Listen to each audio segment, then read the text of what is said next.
Hello and welcome to Connected, episode 439.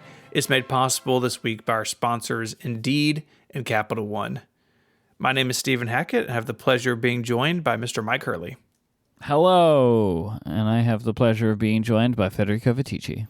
Hello, and I have the pleasure of being joined by nobody else. It's the three of us. That's the three of us. Yes. Just three of us? Mm-hmm. What was that song there that you were doing? I don't know. Isn't that a thing? I think it's just the two of us. Well, just the two of us, yeah. Just the three of us is a very different song. It's a different vibe. It's a more modern vibe, I think. That's true. That is true. Yes. Okay. Anyway. Me, you, and Lickitung. If you want to know what that's in reference to, you should go to getconnectedpro.co. You know? Mm-hmm. A wild one today. Stephen had a tough week. Yes. And it's only We're Wednesday. here for you, man. Thank you. Yeah. Well, we have a bunch of follow-up. All of this follow-up was submitted at our fancy form at relay.fm/connected. There's a submit feedback button. It's also at longthigh.social if you want to. Is it? It is. Oh, okay. Yeah. This is a domain I bought a few weeks ago. We talked about this. Were you surprised at how that we got no more? Nobody else wanted to challenge to be the thigh to beat. I was really surprised by this. We got no more thighs this week, so we have a thigh champ, and so no one's challenging the thigh. Yeah. There's no other thigh to beat. We did have feedback basically back to back from each other. One person said, please stop. Another person said, please keep going with it. So I don't know what people want. There you go. But we have some non-thigh related follow-up today. We're going to start with Sebastian, who writes, 1 million episodes ago, Mr. Vitici asked for recommendations for a wallet with AirTag support. I assume he got good recommendations from the passionate ones, and we never got to hear back from him. He needs to be a man of the people and share what he got.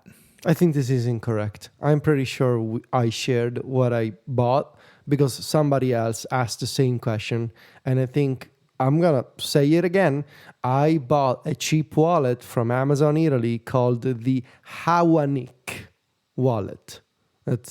I have no idea what this brand is or does. It's exactly what I needed. I'm going to post it in Discord.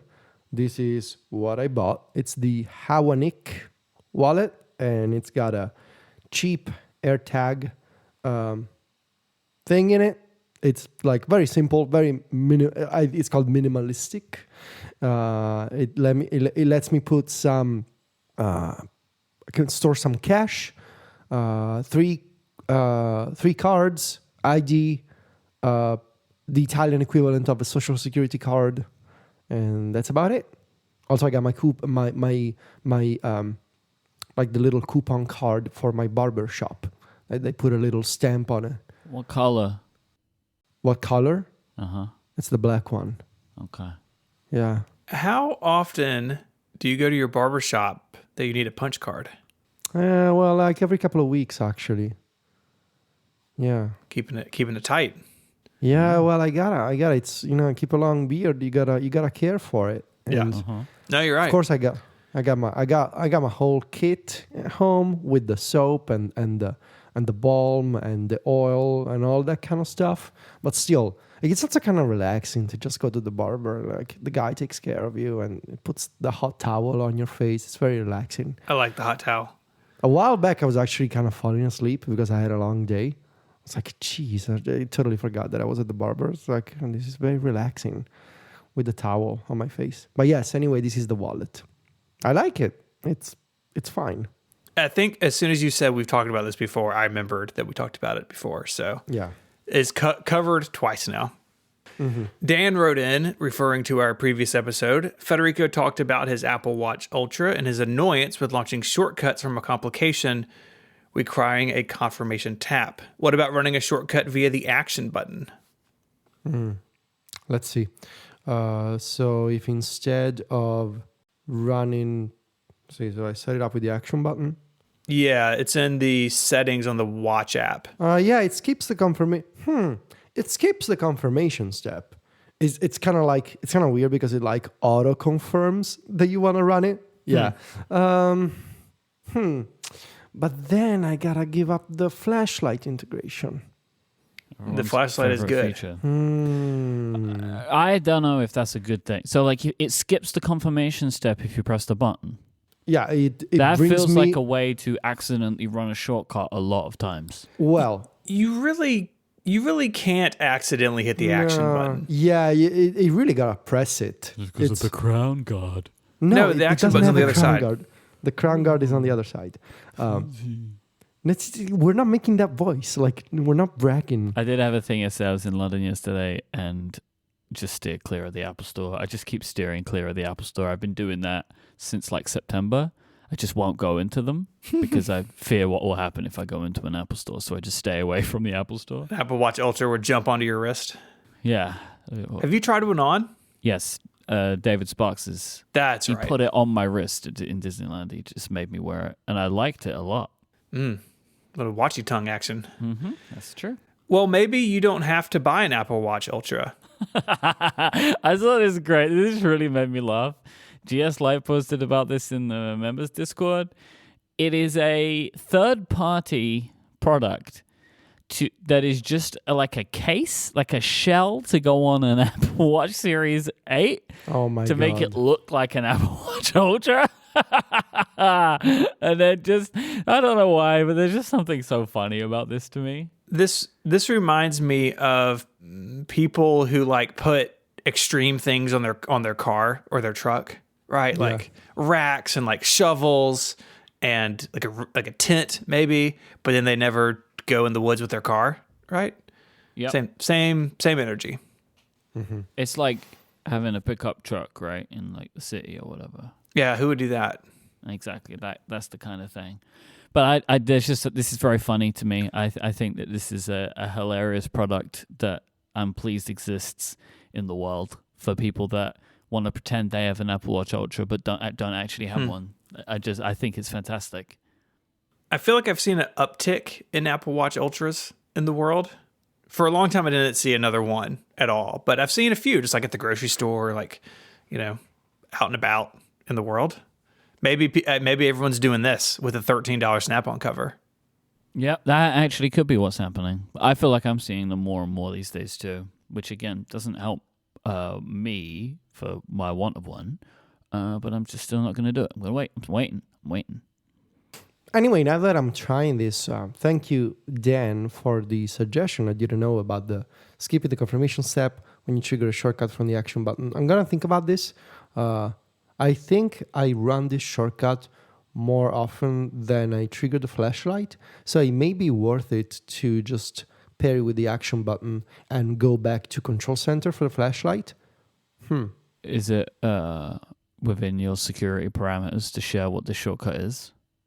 It's my shortcut to append some text to the bottom of a note in Notion. So you just speak into the watch and like... Or type. And add. Okay, That's cool. Yeah. Hey, Notion, this is my secret. Please write it down. Thank you, Notion. Like that? Yeah, it's exactly like whenever I dictate something on the watch, I whisper to the watch. And also you say, hey, Notion. Like every note says, it starts with, hey, Every Notion. note starts with hey Notion, comma, and then the actual note. Yeah. You should see Steven's calendar. It's like, hey, calendar. every meeting starts with, hey, calendar. Every task is like, hey, Todoist. Hey, buddy. I got something to do. Change roof. You also posted a picture of your Apple Watch Ultra, so I think we need to re-roast your home screen because your watch face is completely different, Federico. What's going on? How come you've completely redone your watch face? Because we shamed him. Well, that's because you don't read my newsletter. That's because. Oh, it's on it. Look, hang on a minute. Yeah, I don't care about your wait. apologies and excuses. I have in Reader an unread item on my Club Max Stories RSS feed, which says a lighter approach to focus modes with iPhone and Apple Watch It's Ultra. people like you are killing blogs. I'm paying, aren't I? Am I paying?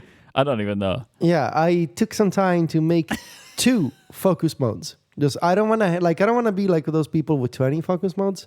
Like I don't Like have you used to time be. or energy. Like I used to be. Yes, big mistake 2 years ago. Never gonna do it again.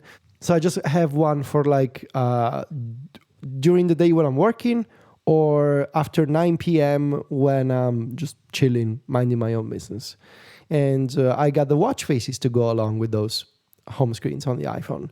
And this one is because it was a Sunday, this home screen and like personal focus mode is also enabled all day on Sunday. And this is what it looks like. And the shortcut in question is the complication in the bottom left corner.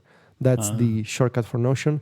Like at the timer, which I use a lot when cooking pasta, time zone for New York, and carrot weather 5-day forecast complication, and the home one to open and control HomeKit accessories. The home app on the Apple Watch is just... So I think bad. I said this before recently, but like I just can't even work out why it's so bad. Like, why is it so bad? Did you try that app? We were talking about this, weren't we? Did you set up that other app? What was it called? No, Home Run. No, Home I Run? didn't have the time. Didn't have the time, but I think I will. I still find scenes in HomeKit kind of confusing.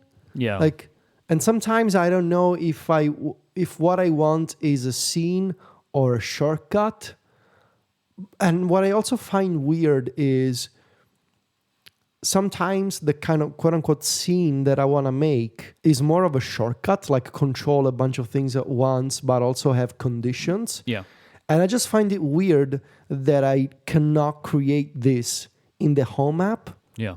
In the Home app, you can create automations with like a mini version of the shortcuts editor, but only if they are automations. And so I ended up creating... Yeah, my brain doesn't work in scenes for all of the things I want to do in my home. Exactly, yes. Like, I have some scenes that make sense to me, like a good night scene or whatever.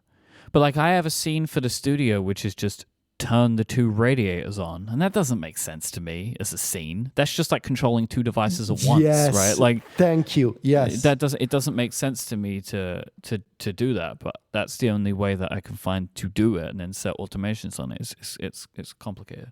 Yeah, and sometimes like I just want to have like control of multiple devices, but only if some other condition is being met. And I want to run these things manually. Like I'm not super into like all these automations that come and go and they do things on their own and they're gonna surprise people in your home. And it's so surprisingly convoluted to put this together because you gotta go into the Shortcuts app and I'm like, okay, I guess I'm gonna have to make a custom shortcut. I feel like this should be simplified, and this integration between Shortcuts and Home is kind of confusing at the moment because it's only like halfway there. You have a mini Shortcuts UI when you create automations, but you cannot have the same Shortcuts UI when you create a scene. And so you end up creating a custom shortcut for home control that doesn't show up in HomeKit at all. I don't fully understand it. I have 7 focus modes. 7? Yeah. One for each day of the week, like God intended. Yes. Okay. You rest on Sunday? I have do not disturb, sleep, vacation, weekend, travel, fitness, and recording. Vacation and weekend are different? Vacation, weekend, and travel. They're all different, yeah. They're all different. How is vacation? So weekend is just like it's effectively just removes a bunch of stuff from my home screen and weekend, which is also. like exactly. Yes. Weekend, that's why it's there. Travel is like it puts front and center like the flighty widget and stuff like that, and like my airline app. And then vacation is like Tripsy and fantastic. Like it's more widget focused, really. You know, it hides those work apps. Get out of here, work apps. You know what I mean? I totally agree that there's confusion between scenes and shortcuts. And basically where I draw the line is I will make a scene for something that someone in the house wants to do with their voice because the HomePod understands scenes. It will not run a shortcut because I don't have the private, whatever it is, like data access thing turned on the HomePods.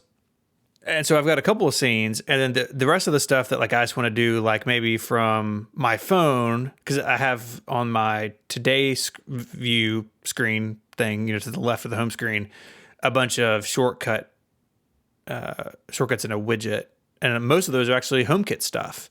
And I find that to be easier to manage from a widget perspective than scenes. But really, it seems like these should be the same thing, and it's just you can get to them from two different places.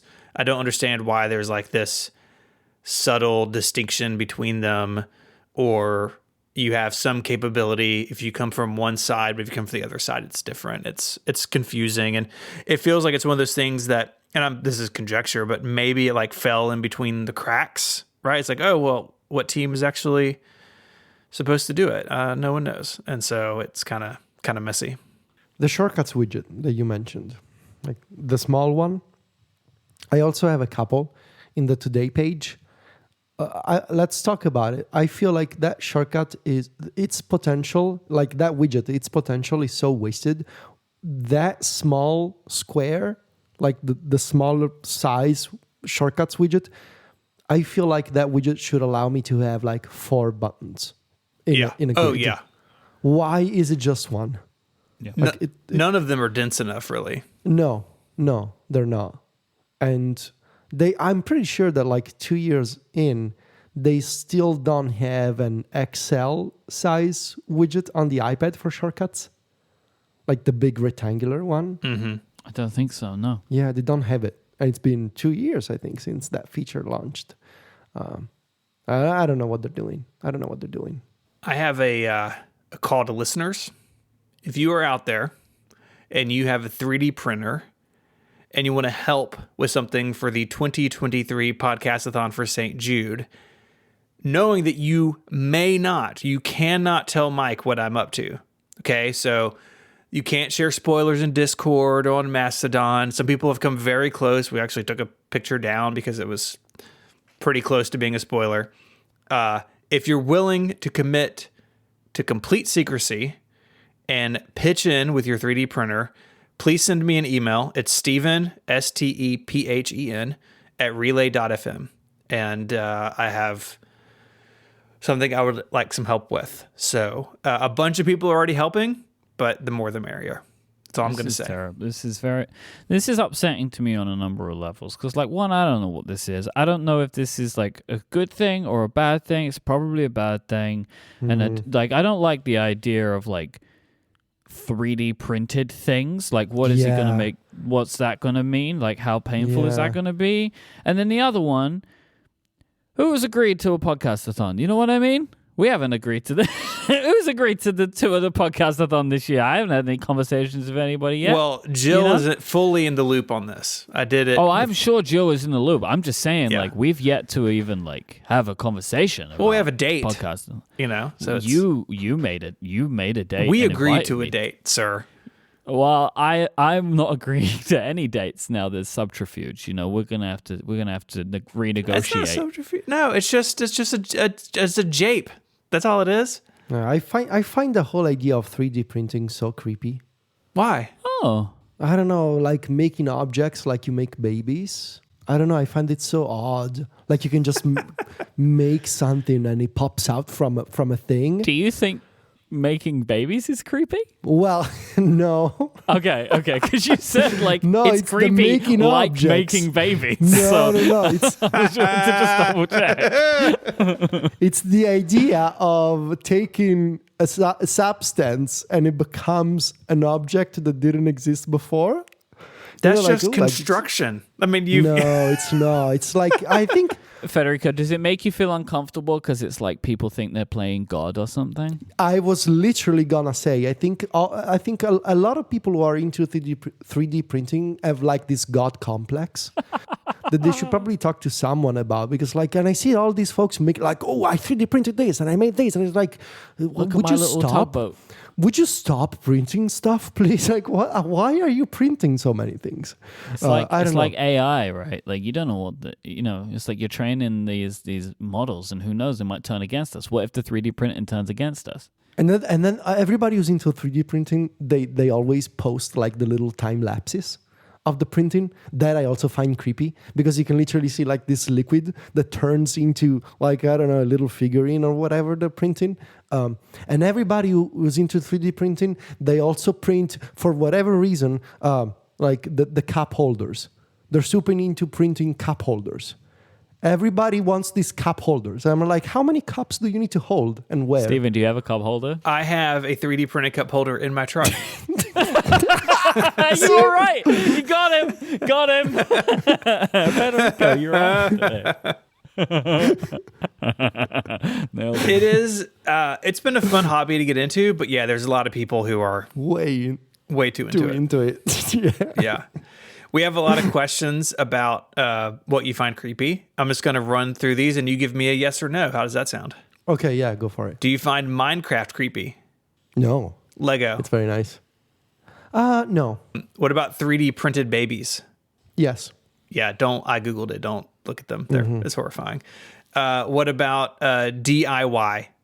What do you feel about that? Depends. Like, generally speaking, super in favor. But you can overdo it. I think you can overdo it. Like, we have a neighbor really into like do-it-yourself kind of stuff, but I think he's too into it to the point where it's now reached the point where he's making furniture himself for the new. Like, we're all like relatively young people who moved into brand new apartments, and I think nobody has the courage to tell him that the furniture he's making is not very good. That's not where I thought that one was going, but I like it more. He can't stop. He's terrible at it, though. It's like, look at this cabinet that I made. It's like, yes, that is. You can't tell him you like it too much because then he's going to make something for you. And then you're stuck with it.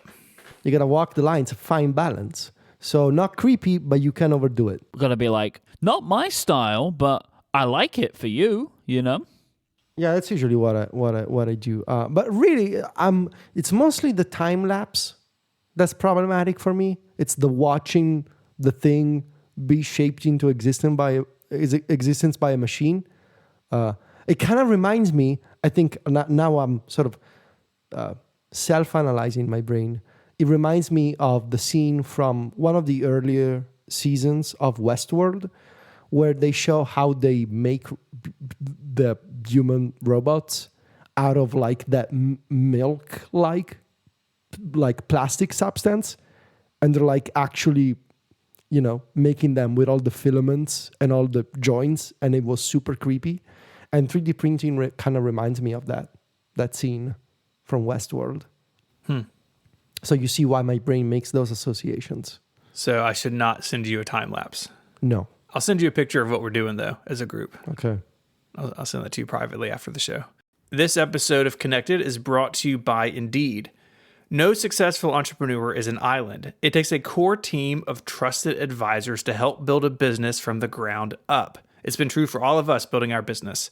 And when it comes to hiring, you want to leave it to the experts. You need Indeed. Indeed is a hiring partner that gets you what you really want, a short list of quality candidates as fast as possible. Simply because you can do it all, attract, interview, and hire all at Indeed. You don't want to have to struggle on your own to find quality candidates, and you don't have to. Indeed can help you hire the right people right now.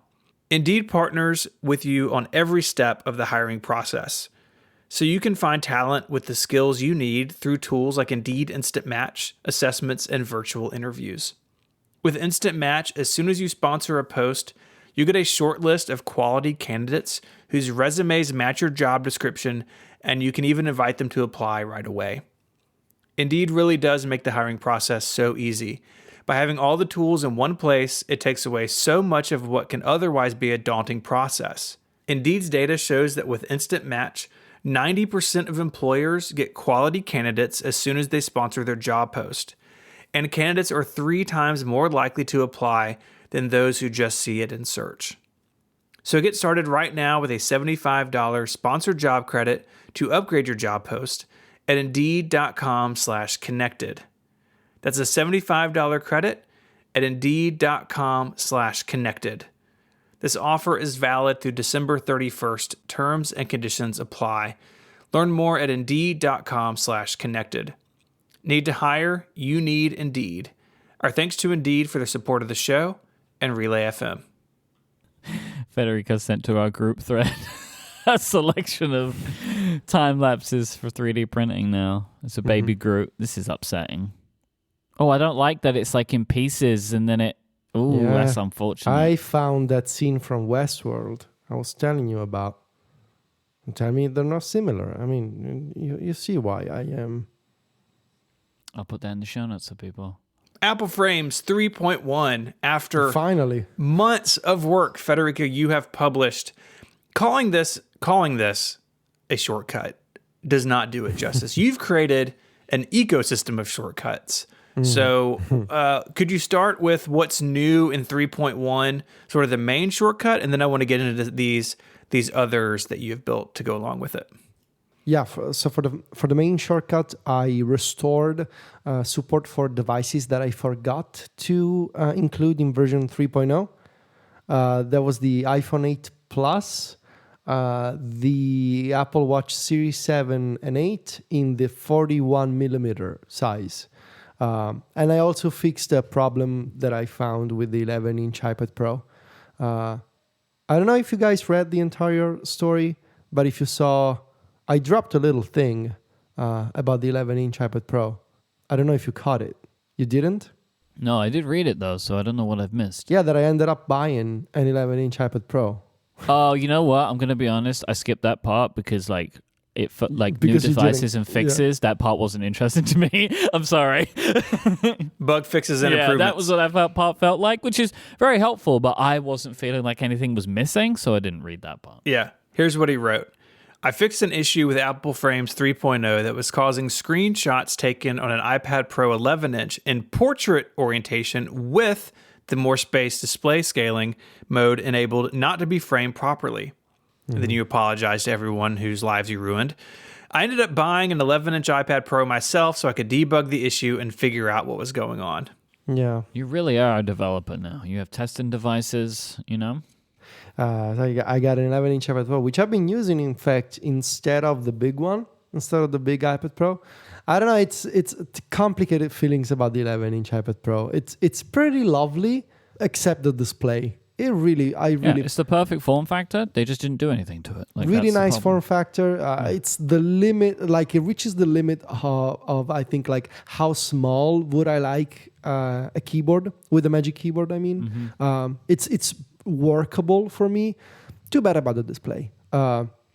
Anyway, so that's for the main shortcut, which you can continue using like you've always done. You run it manually from the Shortcuts app, or I guess from the widget, from the dock on macOS. You run it, you pick a screenshot, and you it gets framed, and you can choose what to do with it. So support for some new devices. The other feature that everybody can take advantage of is there's this new merge mode that you can choose what to do with it. So by default, Apple Frames has always merged multiple screenshots into a single image at the end. So if you run Apple Frames and select 5 iPhone screenshots, at the end you end up with one image, like one PNG image, with all the iPhones, like all the framed screenshots with the iPhones side by side. Some people don't like it. And or maybe it's not that they don't like it, maybe they don't find it as useful as having 5 individual PNGs, each with an iPhone screenshot that gets framed. So I added a variable toward the beginning of the shortcut that is set to true or false. By default, it's true, meaning that it combines all the screenshots in a single image. If you set it to false, that will produce individually framed images. So at the end, you will have 5 or whatever the number is, different files that you can save to photos, copy to the clipboard, share with an extension, whatever. So you have that sort of shortcut-wide setting that applies to the entire shortcut. And these are the changes for the main shortcut. But the other big change in version 3.1 is the Apple Frames API, which is this really, really fun project that I started working on a few months ago, and I told you guys about a few months ago. And it evolved into this much bigger and complex thing. And now, obviously, like, So an API, and as I wrote in the post, it's kind of funny to call it an API, but it is actually that. So the idea is it is an API in the sense that it lets you program Apple Frames, and it gives you an interface to program Apple Frames to change its behavior. And at a very high level, this API means you can send some text to Apple Frames. You can give it some commands. And those commands can be of two categories. You can tell Apple Frames where to get the images from and what to do with them at the end. The idea being that now you can automate Apple Frames and you can write shortcuts for a shortcut. So I guess from a basic level, right, the way that I've understood this is you're taking advantage of the fact that you can run a shortcut within a shortcut. Yes. And you have defined a selection of text strings. Yes. I don't know if a string is the right word, that you can it is. you the can right pass to the next shortcut. It's looking Yes. for those strings, this text that can get passed to it. Yes. And then when you do that, it can return information back to the original shortcut. Yeah. A genius idea. Have you ever seen this done before with shortcuts? No. Because I hadn't either, but I figured you were more in this world than me. This is a fascinating way to use this feature. I mean, it does create a horrifically complicated looking shortcut to me. Like we were talking about it today because long-time listeners will know I have a knack for breaking Federico shortcuts. Which is very useful. Every single time I run a shortcut that Federico makes, I find something weird. Like something weird happens to me. I don't know why this happens, but it just does. I'm a unicorn, I suppose. Mm-hmm. And you told me to go in and look for something, and I went in to look for it. And how many actions are in this shortcut, like the Apple Frames shortcut? No? Oh, now I think it's over 300 at this point. How do you even I know, right? build it? Like, how are you building it? Like, what what platform are you doing it on? Like, how is it even possible? Patience. This is what I use. Can't imagine. It must be a nightmare to try and work in there. It's not great. It's not great. And I do it like I use the iPad. Of course, is the more convenient platform, especially if you put an iPad in portrait mode and you use it like that. There are still so many little quirks and bugs, especially when a shortcut gets too long, like this one. When you use drag and drop for the actions, the whole editor gets kind of weird, and like the blocks jump around when you drag them in. I do wish that for people like me, and I know that I'm probably in a niche of users of shortcuts, I do wish that Apple gave us better tools to make it easier for other people to understand our shortcuts. Like, for example, I don't know, let me color code some sections of the shortcut. Or let me put a big message that says, look here, and change this setting. Or more broadly speaking, something that I realized with Apple Frames, it would be really convenient to have like the ability to design settings for a shortcut. Like if I could offer, like imagine if my shortcut, if Apple Frames could have a settings page, like a preference pane, where you could go in and visually change settings that I can design, instead of me telling you, look, like I did with Myke, go look for this action somewhere in the middle of this shortcut. You will find this action. It did. I was looking for quite a while to find it, like, because I didn't know where it was. So and did you see that I tried to make it stand out with the folder emojis? Yep. That's how I found it. Without that, I never would have found it. Yeah, exactly. Yeah. So I do wish that I could design like a setting screen, because these shortcuts, when they get so complex, you want to make sure that people have options, right? And they can configure all these options to their needs. But I can't offer a settings screen. So all I can do is guide you through the process of like, if you want to change this behavior, you got to open the shortcut, scroll, and find the action. But yes, your description of how the API works is exactly right.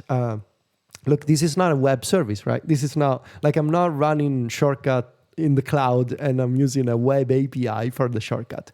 It's a bare bones, lightweight, quote unquote API that allows you to program the shortcut to perform to take images from specific sources and to perform specific actions with them. The benefit being, if you do that, there's no longer any manual interaction involved. Like you're not picking things from a list anymore, and you can just use Apple Frames as a feature of other shortcuts, of other workflows on your computer.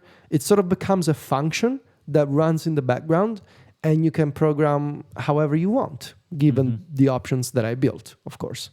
And then you've gone and made some, I don't know how to call them, like mini shortcuts. Like I don't really know what word to use, where it's like... I call them helper shortcuts. I don't know if there's a better word for them. One of the ones that I just think is so cool is like, there's a shortcut to take a screenshot of my Mac I'm running it on, and then just immediately spit out a Apple Frame-ified version of it. It's like just a very clever way of doing things, and also what I can imagine helps with, like, someone might have as I'm saying this and realize this is obviously why you did this. Someone may have a thing that they want to do, but they don't want to go in and tinker with your shortcut because that is, like, as we've already established, not a good thing to do.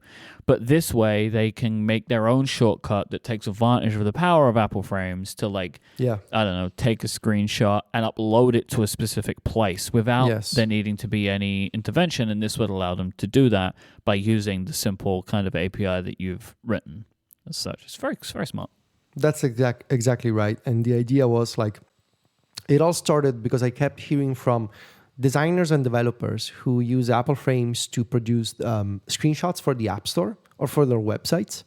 And a couple of people asked, it would be great if I could run Apple Frames on a folder full of screenshots, and if we could spit out in another folder framed images, individual images. And it all started there. I was like, that's an interesting idea. And now you can do that. So you can just say, take this folder, take each image, frame each one, put the framed version in another folder.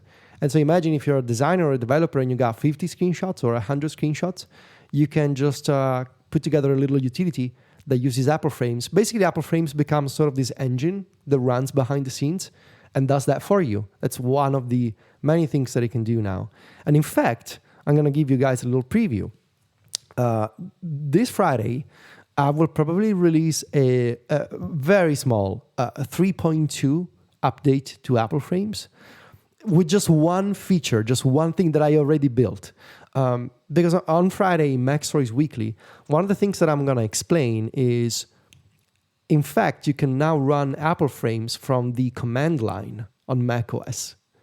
And you can actually, all these things, if you're a power user, so whether you're using AppleScript or the terminal, or utilities like Raycast, like whatever, you can run Apple Frames from the command line via the native shortcuts run command that Apple built. And one of the things I'm adding is, because it doesn't have it right now, is a new pass-through mode.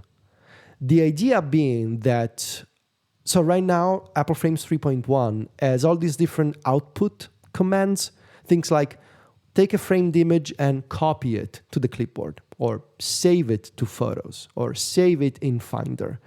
But it doesn't have a thing where it just says, okay, I am just returning the frame image in the output of the shortcut. It has to finalize in the Apple Frame shortcut currently. And to put it somewhere. It always puts it somewhere, whether it brings up Quick Look, or it puts it in the clipboard, or it saves it on your desktop, whatever. But it puts it somewhere.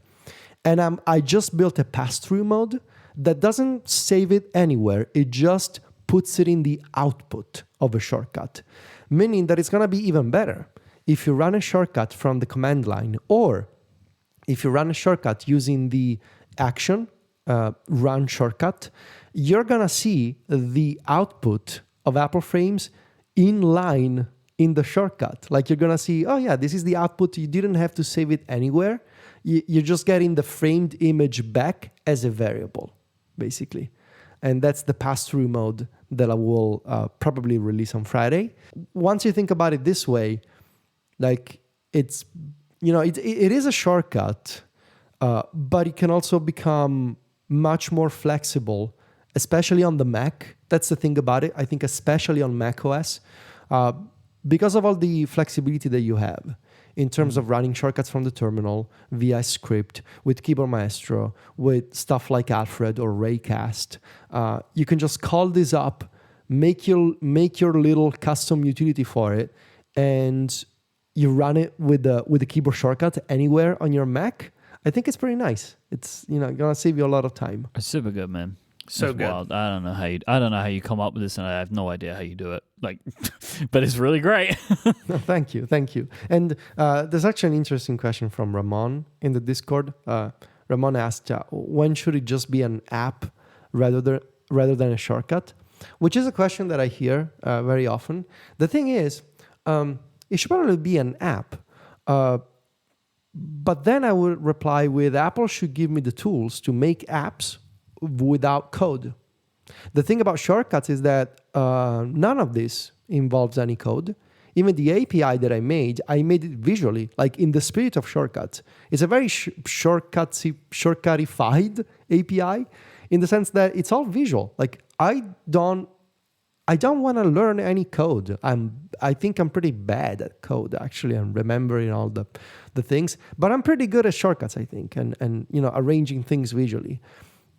So if they Federico Vitici, I'm pretty good at shortcuts, I think.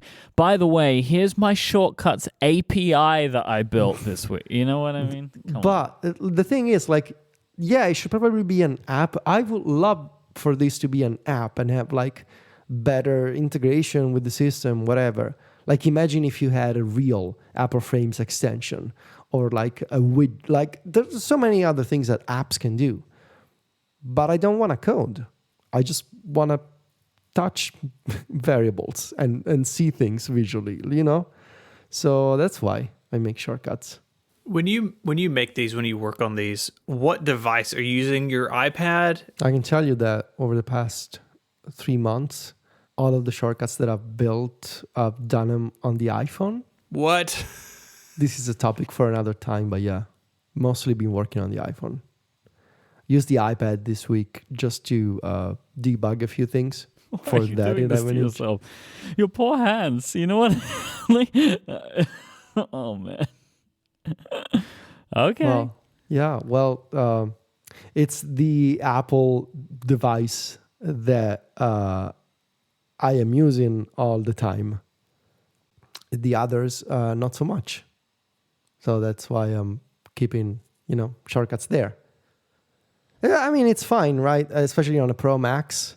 Could be better. But given that I'm not using the iPad and the Mac that much anymore, I'm building all of them on the iPhone. We have some breaking news. Apple has increased trade-in values for the iPhone, iPad, Mac, and Apple Watch. By how much? Well, let's see. iPhone 13 line, the Pro line is up about $30. The iPhone 12 Pro Max up $20. You get $420 now for an iPhone 12 Pro Max. iPhone 7 Plus is up to $60, over $50. The Macs are up probably like $40 to $50 across the board. So it's something. Apple Watch Series 7 up to $165. Apple Watches lose their value. We talked about this. Other than the fancy ceramic one Myke had, all the other ones just like game over when it comes to value after the fact. Still not enough. Still not enough, but at least it's going back in the right direction. So that's good. iPad Air up to $320 before it was $230. So I think that's maybe the biggest jump, but not enough. There's better ways to get money back out of a device that you sell or don't need anymore. This episode of Connected is made possible by Capital One. At Capital One, technology makes direct deposits available up to 2 days sooner, improves fraud defense with machine learning, and helps businesses manage data challenges in the cloud with Slingshot, the first solution from Capital One Software. Search technology at Capital One to learn more. Our thanks to Capital One for their support of this show and Relay FM. Capital One, what's in your wallet? I want to talk to the two of y'all about live activities. So there was a story, I think last week now, that the iPhone Uber app had been redesigned and it includes live activities so you can see. Finally. They were one of the demos, right? So it's finally out. The update includes live activity so you can see your car and driver and, how far the pickup is out. Exactly what you would want from Uber, right? Mm-hmm. Finally here. And it kind of had me thinking, like, where are all the live activities and how are we using it? The phones have been out now 4 or 5 months. It's not a long time, but, we're roughly halfway through the cycle now. And it's curious how this has impacted the two of you. What you think about it? So if I could just jump in for a second to talk about, to try and maybe answer where are all the live activities. So, friend of the show, _David Smith, put out version 5 of Pedometer++ today, which is a really wonderful rewrite of the app. It is. An absolutely full rewrite. It is beautiful. It looks fantastic. It has live activities in it you can start workouts in Pedometer++ now and watch the live activity. And I was talking to him about this recently and was kind of asking him the question of, like, having built a live activity, where are the live activities? And he said, live activities are very complicated, especially in the dynamic island. Like, live activities in general, my understanding from what you're saying is not so bad. The dynamic island, especially, very complicated, like, to get them right and to get them working correctly. So potentially one of the reasons that this is slow is live activities seem to be they require a lot of debugging and a lot of effort and work on them, which might be why we haven't seen as many as we were maybe hoping we would see. But, if all the rumors are to be believed, which I think they are, the dynamic island's going to be rolling out to all of the iPhones starting this year. So this will only increase. Like, Apple's serious about it. And when it does work, it works great. But it seems like it is difficult to build for. So that might be the reason that we haven't seen as many as we maybe would have hoped. I mean, it makes sense, right? It's a new thing. And while the lock screen version of live activities, I think it's probably pretty straightforward in terms of, like, design. And I mean, the technology is the same, whether it's on the lock screen or in the dynamic island. But I'm sure the dynamic island comes with design challenges. Something I noticed just the other day, actually, I forget what album it was, but I was listening to some music and it's in the live activity, and this album artwork had like a white border around it and the corners are clipped because Apple makes everything a round rect in there. And it's like, come on, Apple Music, like just shrink the artwork down a little bit so it doesn't have like these weird white lines down two sides of it. I don't know. I'm sure it's tricky, but how are y'all using it at this point? I feel like I'm using it for 3 things. So maybe not as many as I hoped months ago, but those 3 things I really, really like. And it's very simple for me. Like, I use it a lot for controlling music and podcast playback with the Now Play and integration in the dynamic island, for timers, and for Timery, the toggle time tracking app. Really, mostly those 3 things. The timer one is excellent when I'm cooking and I'm keeping the iPhone nearby because, like, I don't know, I'm like stirring whatever, like pasta or sauce, and like with one hand, and the other hand I'm catching up on my Mastodon timeline, and so it's useful to have the timer right there in the live activity. The timery one is excellent when, for example, I'm making shortcuts like Apple Frames and I got my little timer going on up there saying, Mac Stories shortcuts research. It's very useful to expand it. Like the whole sort of gesture vocabulary of live activities and the dynamic island has grown on me. The idea of long pressing to expand and tap to open. I used to be kind of against it at the beginning. Now that I'm used to it, I don't know, it kind of makes sense because it's like holding down on the island to expand the live activity.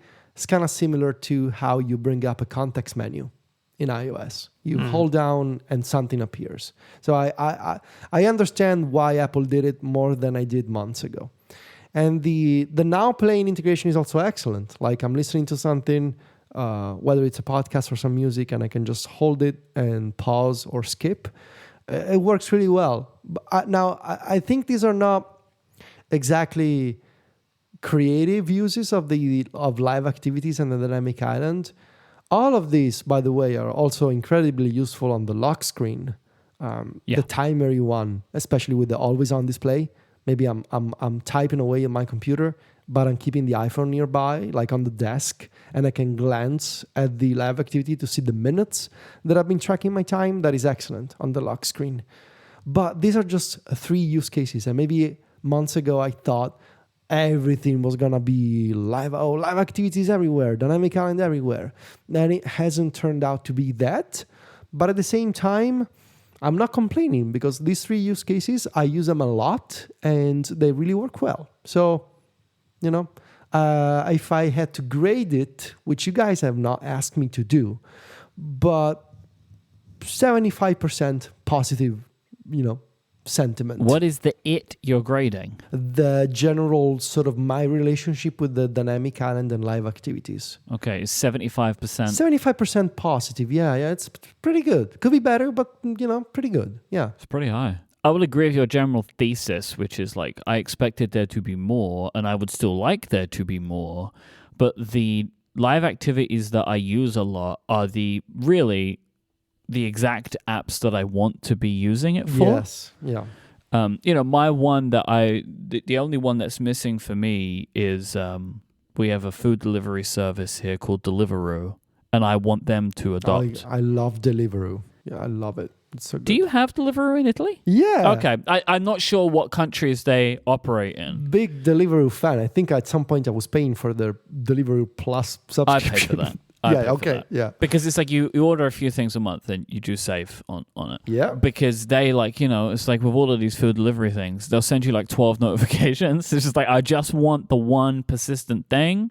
And so like Uber doing it is a good sign for me because it signifies that like at least a large company who definitely should be using this has found a way to implement it. So like my hope is that more of these apps will continue to do it, especially if Uber Eats does it, which I expect they probably will. Deliveroo will probably do it, because here at least, big competitors.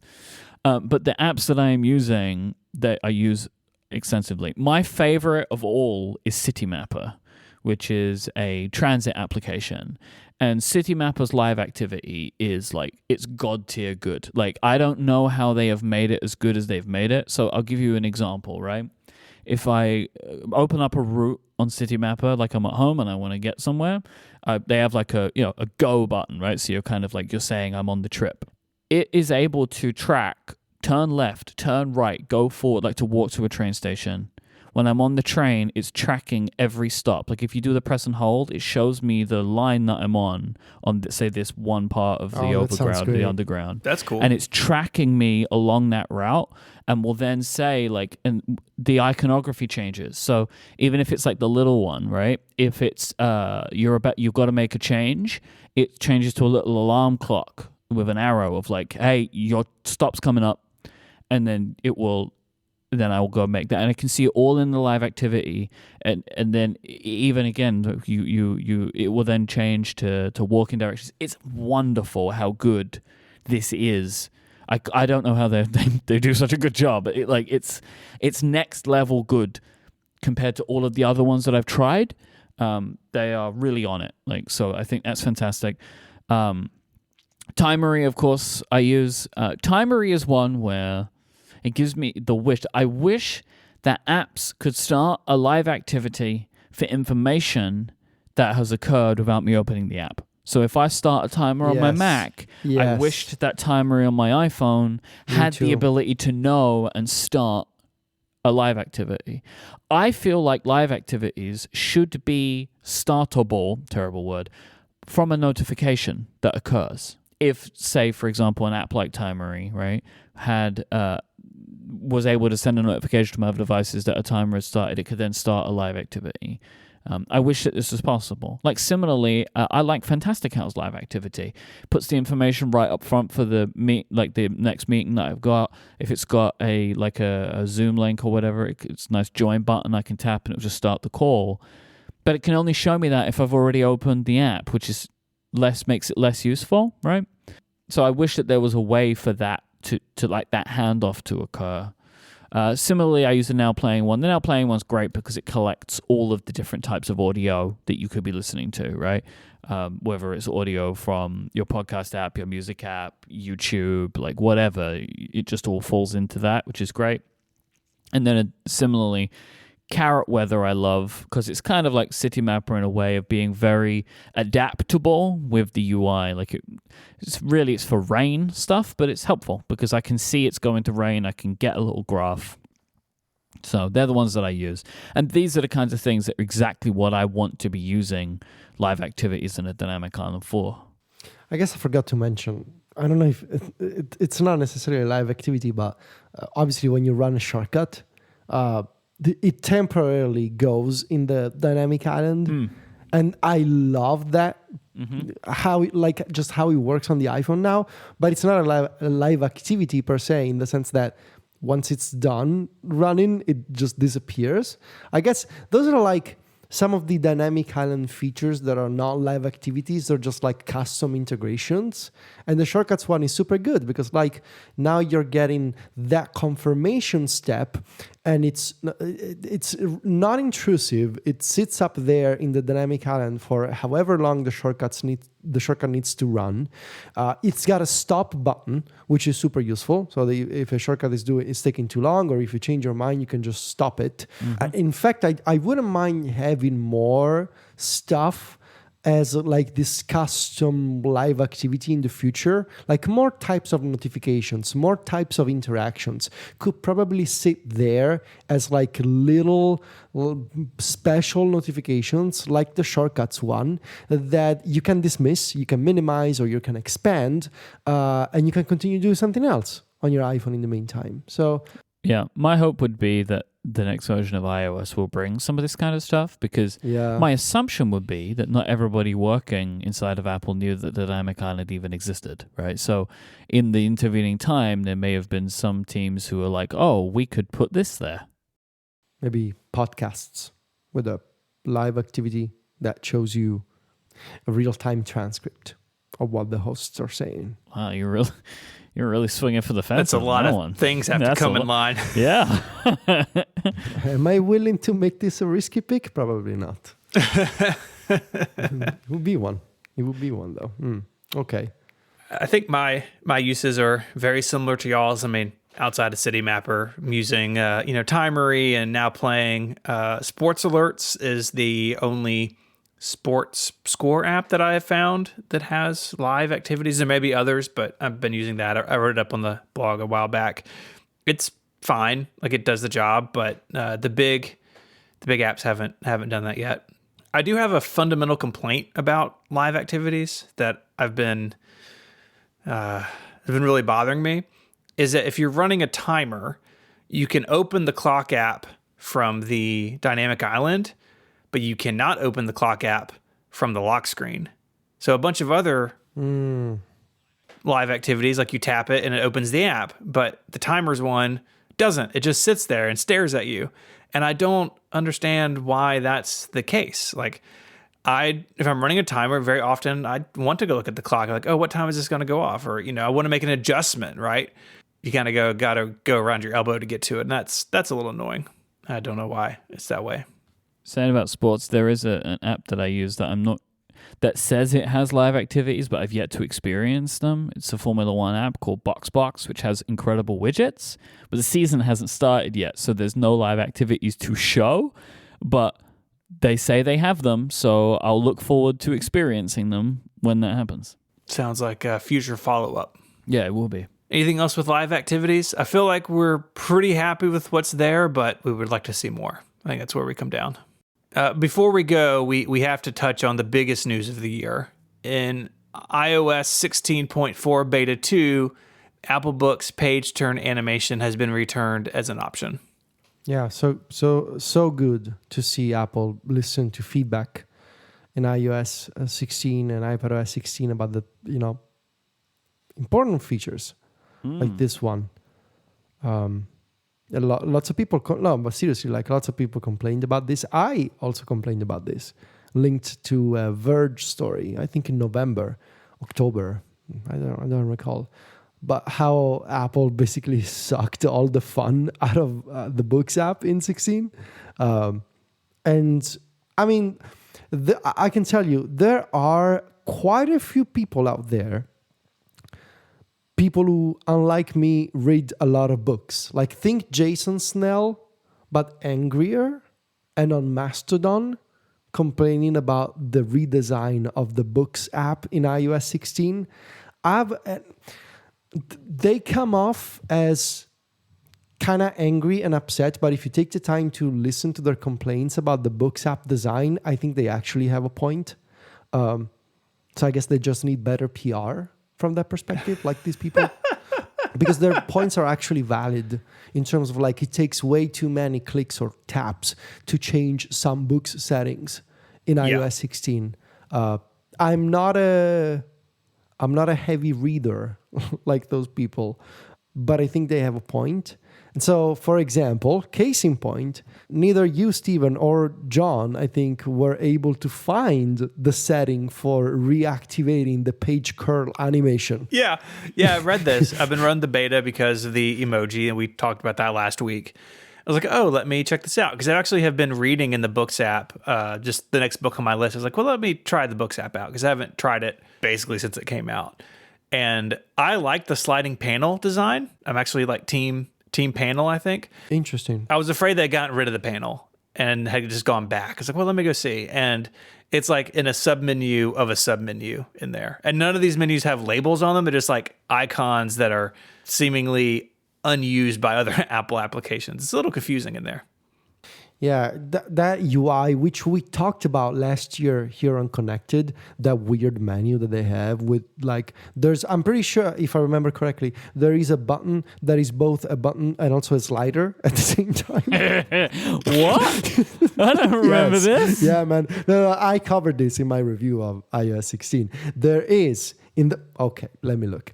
In the Books app, in iOS 16, in the new design that they have, there is, when you open a book, the new menu, there's a button that is both a button and also a slider. Yes, the contents button. So when you open that weird icon in the bottom right corner on the iPhone, this new pill-shaped menu that they have, the first button at the top called Contents is both a button and a slider at the same time. So you can like scroll. Yeah. That's interesting UI though. It's a very interesting piece of UI that has no precedent on iOS whatsoever. It's the first time I'm seeing this element. Yeah. It's doing a bunch of weird things. We've talked about this before. We've analyzed this menu before. Because I remember we did when it was first shown off, right? As like is this the future? Yeah, it was WWDC announcement when Apple announced the accessibility stuff in late May last year. While you were most likely incubating COVID, Myke. I don't know why. What did I do? Come on, now you can laugh about it. Come on, now it's in the past. It's in the past. Not May. I was. How long do you think? Just like sticking around for like 6 weeks. Yeah, I guess it's until it can strike me at my weakest, my most vulnerable. Mm-hmm. It waited until it knew you were on the plane. It's like, you know what? Go! Take him down. Go. Take his hopes and dreams. Anyway, this whole menu is so strange. And so, as I was saying, those people, as is often the case with Apple users, something I've picked up over the years, is that I think a lot of people have really valid opinions, but they fail to convey them in a way that is, what's a word? Conducive? Is that a word? It is a word, but it depends what you're going to say to change, to actual change. There you go. Mm-hmm. And I wish, it's a joke, but they need better PR in the sense that for example, a few weeks ago, I got this super long, angry email from a person about Apple Books, like really, really upset tone, uppercase, exclamation marks all over the email. That energy, is too much for me. But out of curiosity, I was like, okay, let me read what the email says. They were actually they actually had a point, about all the things in the Books app. Okay, maybe you should be, that's a use case for Chat GPT. Take this angry message and turn it into, oh my God, imagine take an angry message and turn it into a feedback item formatted for the Apple feedback system. Well, I mean, let me open Edge. We'll see what Edge can give us. So compose. Tell us what you want. What do we want? Well, compose. How would you explain it? It needs to be in the style of the Apple feedback forms. Well, I can try that. So, what are we asking for? Explain why the new design of the Books app in iOS 16 is a regression from iOS 15. Explain why the design of the Apple Books app in iOS 16 is a regression of the style in iOS 15 in the style of the Apple feedback form. Yeah. What tone? Professional, casual, enthusiastic, informational, or funny? Professional. All right. Short, medium, or long? Medium. Medium. Fine. Yeah. In my experience, that short, medium, or long means nothing. Okay. I've asked for some short things and it spit out 8 paragraphs. All right, here we go. I am writing to express my dissatisfaction with the design of the Apple Books app in iOS 16 compared to the previous version in iOS 15. The new design is a regression in terms of usability, aesthetics, and functionality. The new design has removed the option to view books by categories, making it harder to find and organize books. The new design has also changed the color scheme from a soothing white and blue to a harsh black and red, which is unpleasant to look at and strains the eyes. Shush. The new design has also introduced unnecessary animations and transitions that slow down the app and consume more battery. I urge you to revert back to the previous design, or at least provide an option to choose between the two designs. The Apple Books app in iOS 16 is a disappointment for loyal users like me who value simplicity and elegance over flashy and gimmicky features. That is, half of that information is not. It's just false. It's just not. This is that hallucination thing that people talk about now, right? There is no black and red version of the Apple Books app. It's the Mac Stories version. Yeah, I want to just give this another go with a funny tone because I'm just intrigued. I don't really know what that would mean. So we're generating a new one here from Bing. Dear Apple, I am writing to express my utter disappointment with the design of the Apple Books app. It is a regression of the style, which was already mediocre at best. This isn't funny. Here are some of the reasons why. The new font is too small and too thin. It hurts my eyes to read anything longer than a tweet. That's funny. I feel like I need a magnifying glass and a flashlight to enjoy my books. The new layout is too cluttered and confusing. There are too many buttons, icons, menus, and tabs that distract me from content. I don't know where to look or what to tap. I feel like I need a map and a guide to navigate my library. The new color scheme is too dull and boring. It lacks contrast and vibrancy. It makes me feel depressed and sleepy. I don't want to read books that look like they were printed on recycled paper with faded ink. Please revert back to the design, or better yet, improve it with some creativity and innovation. You are Apple after all, not Microsoft. Wow. Says Bing. Wow. Look at that. There you go. No Microsoft bias in Bing, it seems like. Didn't really help, did it? I mean, what I would say is it at least provided a better overall structure with less anger, right? That dripping anger, but didn't really get the information right. Yeah, and it's possible that also ChatGPT doesn't have information about iOS 16 yet because the data set is probably not updated to September 2022. The Bing version, which I'm using, is completely up to date. That's the difference Okay. between it and ChatGPT. Okay. It's using web searches as well to get that information. These are like one of the use cases that I sort of I am really fascinated by. Similar tech, I have it. They launched it, I think, last week. The Notion AI feature, which is same deal with a bunch of these AI integrations. Like you have GPT technology inside of Notion, and one of the things I am intrigued by was like summarization and take a bunch because that's also like the aspect that I'm not creeped out by. Like take something that I created and summarize it in different styles.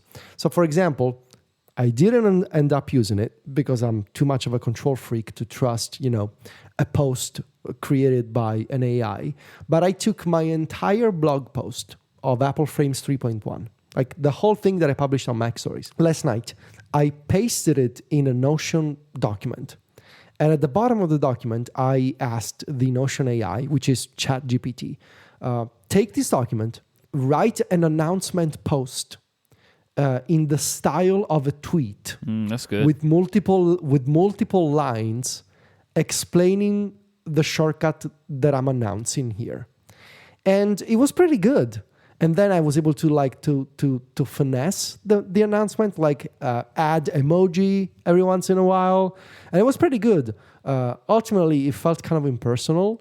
And like I said, as a creative person, I'm also tend to be very much a control freak with all the things that I put out. So I wouldn't want to use it. But like this idea of take something that I made and help me out with styling it differently or summarizing it, or like that use case, I am kind of in favor of, I think. Similarly, I hate writing descriptions for podcast episodes. I'm not good at it and it annoys me. I would love to be able to give it the file, use the whisper thing to listen, transcribe the entire thing, and then give me a 200 character description. By the way, I asked Bing to tell me about Federico Vitici's API. Okay. Federico Vitici is a tech journalist and founder of Mac Stories, a website that covers Apple news and apps. He has created an API for his app, Apple Frames, which lets users add device frames to screenshots. He has also written about how to use Workflow, an iOS automation app, to interact with any web API. He is active on Twitter, where he shares his opinions and tips on Apple products and services. So close, Bing. If you want to see links for stuff we spoke about this week, including Federico's awesome new Apple Frames 3.1, look in your podcast player of choice or on the web at relay.fm/connected/439. In either place, you will also see a link to submit feedback and to join. Connected Pro members get longer, ad-free versions of the show each and every week. You also get access to the Relay FM members Discord, newsletter, a couple of members-only podcasts. It's a great deal, $5 a month or just $50 a year. Go check it out. You can find us all online. You can find Myke on Mastodon at iMyke at myke.social. He hosts a bunch of other shows here on Relay FM and is the co-founder of Cortex Brand. You can find Federico at macstories.net, where he is the editor-in-chief. He's a real pro blogger over there, making shortcuts on his phone like a true champion. You can find him on Mastodon as well. He's at Vitici at macstories.net there. You can find me on Mac Power Users every Sunday here on Relay FM. I also write at 512pixels.net, and I'm on Mastodon as ISMH at eworld.social. That eWorld social will never get old for me. It's so good. It's good forever. I'm glad you like it. I'd like to thank our sponsors this week. They are Indeed and Capital One. And until next week, guys, say goodbye. Arrivederci. Cheerio. Bye, y'all.